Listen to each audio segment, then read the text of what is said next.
No fue el frío lo que me despertó aquella noche de octubre, sino el sonido de algo arrastrándose bajo mi cama.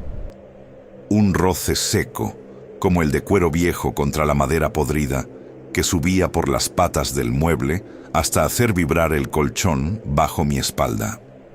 Mi madre siempre decía que en este pueblo las paredes tienen oídos, pero se olvidó de advertirme que el suelo tiene garras. Me llamo Kiara y crecí en un lugar donde la fe y la malicia se sirven en la misma taza de café después de la misa de gallo. Mi madre era la mujer más devota del pueblo, la que más alto cantaba los salmos, pero su lengua era el conducto por el cual el veneno de la comunidad fluía sin descanso hacia nuestra sala. Ella no sabía que cada secreto ajeno que susurraba con morbo era, en realidad, una invitación formal para que las sombras se sentaran a nuestra mesa. Todo comenzó con el caso de Valeria. Recuerdo el inicio de su declive como una mancha de aceite que se expande en agua bendita. Mi madre llegó de la misa de las 6 con los ojos encendidos por un fervor insano, esa chispa de quien trae una noticia que destruirá a alguien. Valeria no ha pagado la deuda de los terrenos y la mujer a la que le debe ha sido vista dibujando círculos con ceniza de muerto frente a su puerta. Susurró mientras el vapor del té le empañaba los lentes. Esa misma noche, las manifestaciones empezaron en nuestra propia casa, como si el chisme hubiera actuado como un puente. No fueron sutiles. A las 3:33 de la madrugada, un estrépito me lanzó fuera de la cama. Al correr a la sala, vi que todos los crucifijos de la casa se habían girado hacia la pared. No cayeron. Se rotaron con una fuerza invisible que dejó marcas de quemaduras circulares en el papel tapiz. El silencio que siguió fue absoluto, un vacío que dolía en los tímpanos. Entonces, escuché por primera vez el llanto. No venía de la calle, ni de los vecinos. Venía de las tuberías.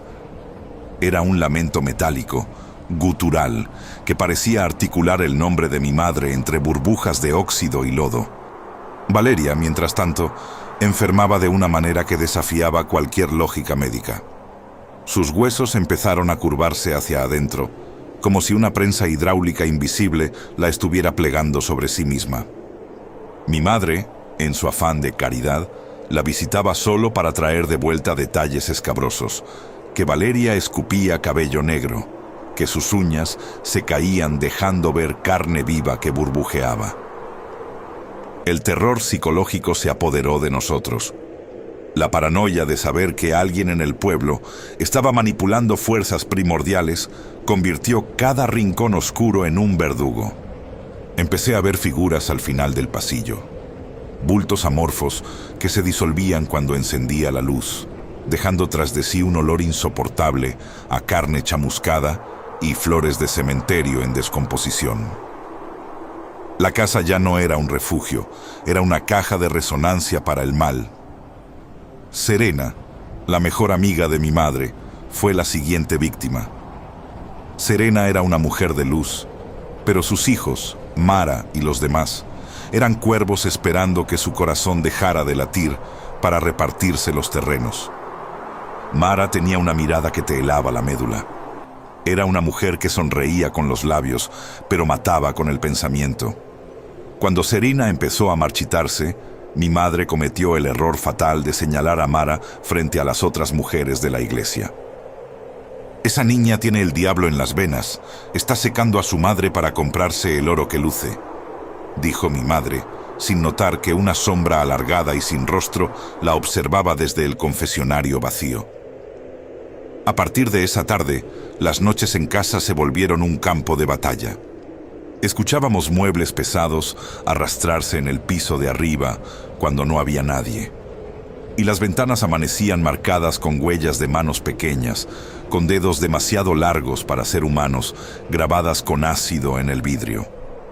La agonía de Serena fue un espectáculo de horror que el pueblo consumió con una mezcla de miedo y placer culposo. Mi madre me obligó a acompañarla a verla una última vez, para darle los óleos espirituales, decía. El ambiente en esa habitación Era como entrar en una fosa común sellada hace siglos. El aire era denso, grisáceo. Serena no estaba apoyada en la cama. Su cuerpo estaba arqueado de tal forma que solo sus talones y su nuca tocaban el colchón, mientras su torso flotaba en un ángulo imposible. Tenía los ojos blancos, inyectados en sangre, y la boca abierta en un grito silencioso que parecía succionar el oxígeno del cuarto.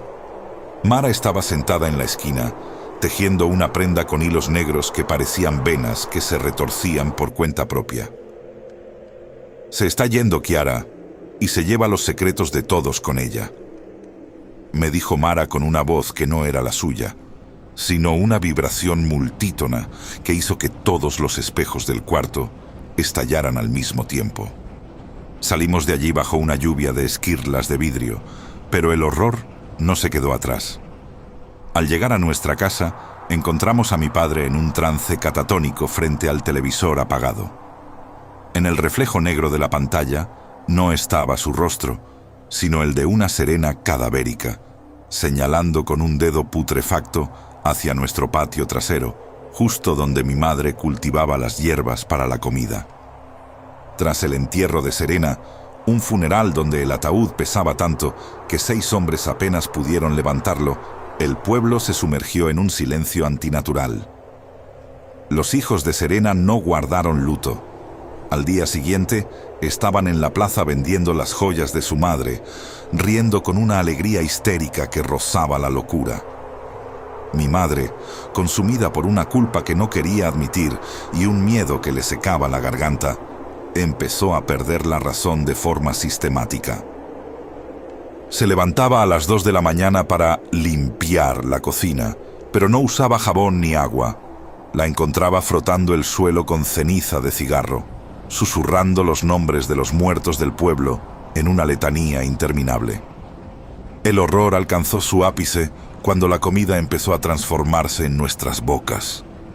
Una noche, mientras cenábamos en un silencio sepulcral, mi padre escupió un bocado de carne que, en el plato, se transformó en un nido de cucarachas vivas que salieron huyendo hacia las grietas de la pared. El agua bendita que mi madre guardaba en la entrada se tornó en un aceite negro y espeso que olía a azufre y sudor de enfermo. Fue entonces cuando comprendí que Mara no solo había destruido a su propia madre, sino que ahora había fijado su mirada depredadora en nosotros por los chismes que mi madre había esparcido. El curandero que logramos traer, un hombre ciego de un ojo cuya piel parecía pergamino egipcio, se detuvo en seco antes de cruzar el umbral de nuestra puerta. «Aquí no vive gente, vive un banquete de larvas espirituales», sentenció con una voz que vibraba con autoridad ancestral. Nos llevó a rastras al patio trasero, hacia el muro de piedra que colindaba con el terreno baldío lleno de maleza y escombros. Allí, bajo la luz de una luna pálida que parecía enferma, la realidad se torció frente a mis ojos. Colgada de un clavo oxidado que goteaba un líquido similar a la hiel, encontramos una bolsa de tela de saco, ennegrecida y palpitante. Estaba oculta tras una enredadera de jazmines que habían muerto de forma súbita, tornándose negros como el carbón. El curandero, usando unos guantes de cuero bendecidos, descolgó la bolsa. Al abrirla, el olor que emergió fue suficiente para hacerme caer de rodillas, vomitando bilis. Dentro había una masa informe de lenguas de buey atravesadas por alfileres oxidados, fotos de mi familia con los ojos perforados y costras de sangre seca, y un corazón de animal que, a pesar de estar fuera de cualquier cuerpo, latía rítmicamente, bombeando un lodo oscuro. «Han estado comiendo esto durante meses», dijo el viejo. El horror psicológico de entender que cada té, cada sopa y cada guiso que mi madre preparaba con la hierbabuena del patio estaba contaminado por la esencia de esa bolsa nos hundió en una desesperación absoluta. Las plantas crecían sobre tierra que absorbía la destilación de aquel trabajo de brujería. Esa noche, el ataque final comenzó. La casa fue rodeada por sombras que golpeaban las paredes con la fuerza de arietes. Escuchábamos la voz de Serena suplicando que abriéramos la puerta porque hacía frío en la fosa, pero sus palabras terminaban en ladridos inhumanos. El ritual de purificación duró 3 días que parecieron siglos. El curandero quemó el contenido de la bolsa en un círculo de sal y azufre en el centro del patio. El grito que surgió de las llamas no fue humano ni animal. Fue un alarido polifónico que hizo que los pájaros cayeran muertos de los árboles circundantes. Mientras el fuego consumía el mal, mi madre sufrió una convulsión violenta en la sala. Gritaba que alguien le arrancaba los dientes uno a uno. Cuando el fuego se extinguió, encontramos en las cenizas un diente humano de oro, el mismo que Serena solía lucir cuando sonreía. La maldición había sido devuelta, pero el precio fue la cordura de mi linaje. Mi padre nunca recuperó el habla. Pasó el resto de sus días mirando fijamente a las esquinas de los techos, haciendo señas a seres que solo él veía. Mi madre, la mujer de la lengua ágil, se volvió una sombra silenciosa que temblaba cada vez que escuchaba una campana de iglesia. Mara y sus hermanos, sin embargo, no escaparon ilesos. El karma, alimentado por la magia que ellos mismos desataron, los alcanzó de una manera que hizo que el pueblo entero cerrara sus puertas al verlos pasar. Los hijos que Mara tuvo después nacieron marcados por la oscuridad. Algunos nacían con los párpados sellados con piel, condenados a la oscuridad eterna. Otros nacían con dedos extra que se movían como patas de araña. Se decía que en su casa, el dinero que obtuvieron de la herencia de Serena se convertía en arena negra al tocarlo. La descendencia de esa familia se transformó en una estirpe de seres dolientes, rechazados por sus propios padres que veían en ellos el reflejo de sus pecados. Hoy, años después, camino por el cementerio hacia la tumba de mi madre.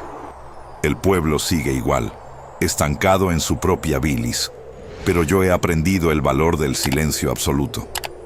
A veces, cuando el viento sopla desde el baldío, escucho el crujido de la madera de nuestra vieja hamaca balanceándose sola bajo el porche, y sé que algo de aquel horror quedó impregnado en los átomos de la propiedad. No soy libre. Nadie lo es en este lugar maldito. Porque aquí, cuando una lengua peca, el alma paga, y las sombras siempre están dispuestas a cobrar la deuda con intereses de sangre. He cumplido con enterrar a mis muertos, pero cada vez que paso frente a un espejo, no veo mi reflejo, sino una sombra que espera pacientemente a que yo vuelva a susurrar el nombre de alguien para empezar el ciclo del terror una vez más.